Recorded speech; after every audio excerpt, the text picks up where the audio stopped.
Salams and hello. Welcome to the quote unquote Philly cheesesteak episode of Eats Meets West. This is my take on the classic American sub sandwich, and it is melty, toasty, and meaty. Great for game nights or family gatherings or just when you're really hungry. This cheesesteak comes together in a matter of minutes and keeps you full. Now you know why I call it a Philly cheesesteak. How's that for some cheesy humor? Okay, first things first. Preheat the oven to 350 degrees Fahrenheit. I'll be putting my cheesesteak in the oven for a bit to get warm and toasty, so get the oven going right away. Here are the ingredients for my recipe. A long French bread. The bread should be as fresh as possible. This type of bread holds up to the filling better, I find. You can make the cheesesteaks in individual 6-inch sub rolls as well, but I just find it easier to make and bake it like this and then portion it out once it comes out of the oven. Some mayonnaise, good pepper jack cheese slices, use as many slices as you want.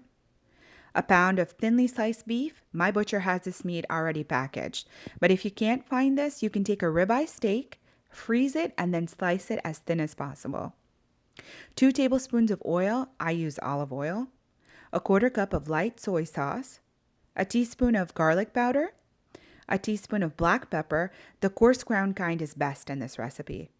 A half teaspoon of salt, a quarter teaspoon of red chili powder, a small sweet onion sliced into quarter-inch thick pieces, and a third of a cup of pickled banana peppers, along with a couple of tablespoons of the vinegar brine from the jar. That's my little secret to give it some umami or an extra depth of flavor. Then prepare the bread. Cut the French bread down the middle lengthwise as so, but don't cut it all the way through to the other side. You want to leave the bread connected or the meat will fall out when eating. Next, add a thick layer of mayonnaise on both sides of the bread. This will help the bread from getting soggy from the meat juices, but it will also keep it from drying out. Then add half slices of pepper jack cheese to either side of the bread. The meat filling will go in the middle of the cheese so that when I bake the whole thing, the bread can get a little crusty on the outside and the cheese and the filling will be melty and delicious.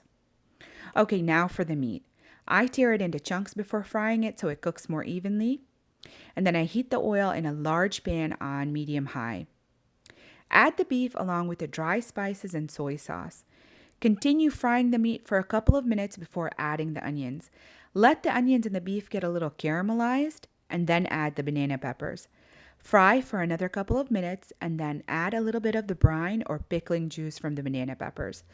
This will pick up any of the crispy bits and deglaze the pan while adding a light tang to balance the flavors. Fry for another minute before moving the pan off the heat. Cool the mixture for around 5 minutes or so it's not piping hot before filling the bread. I lay out the bread on a large piece of foil so I can loosely wrap it and then bake the cheesesteak for around 10 minutes or so in the oven. Remove it and let it cool for just a couple of minutes before eating, if you can wait that long.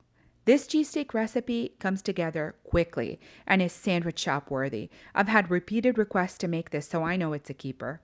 I do hope you try it and let me know in the comments below if you like it. For more fun fusion recipes, please subscribe, like, and share. Recipe details are in the description box below. With salam!